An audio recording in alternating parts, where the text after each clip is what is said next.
ইয়েরোবন আন্নাং হাসিও আসসালামু আলাইকুম বাংলাদেশি ভাই ব্রাদার, কেমন আছেন সবাই? আশা করি সকলে ভালো আছেন। আমি Rakibul Hasan from south Korea. আপনি কোরিয়াতে একটা জিনিস খেয়াল করবেন, কোরিয়াতে বসন্তকালে প্রচুর পরিমাণে ফুল ফুটে আর রাস্তার পাতাগুলো দেখতে খুবই চমৎকার কালারফুল হয়ে থাকে। দেখতে পাচ্ছেন যে আমার পিছনে যে রাস্তাটা আমি এখন দাঁড়িয়ে রয়েছি, আমার পিছনে শুধু ফুল আর ফুল। এটা একটা ফুল গাছ, এটা মূলত এক ধরনের গাছ, এটা ফুল গাছ না, এটা এক ধরনের গাছ। এই গাছের পাতাগুলো খুবই চমৎকার, একদম ফুলের মতো। আর এইটা কিন্তু এক ধরনের ফুল গাছ, দেখতে পাচ্ছেন, এটা কিন্তু এক ধরনের ফুল গাছ। এই ফুলগুলো চেরি ফুলের মতোই আকৃতি, কিন্তু এটা চেরি ফুল না। এই রাস্তা সম্পূর্ণ আপনার ফুল, এই রাস্তা সম্পূর্ণ ফুলে ভরপুর, আর পাতাগুলো দেখতে খুবই কালার। আর দেখতে পাচ্ছেন এটাও একটা বাগান, এটা সম্ভবত কোনো ফল গাছের বাগান হবে।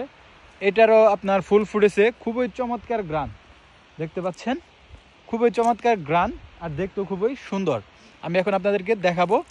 সো ভিডিও ভালো লাগলে অবশ্যই লাইক কমেন্ট শেয়ার করবেন, আর চ্যানেলটা অবশ্যই সাবস্ক্রাইব করবেন। টাটা বাই বাই, খামসা হাবনিদা। আর যারা কোরিয়াতে ভালো ভালো ইনফরমেশন জানতে আমার এই পেজটি ফলো করতে পারেন এবং কি ইউটিউবে সাবস্ক্রাইব করতে পারেন। Tata bye by.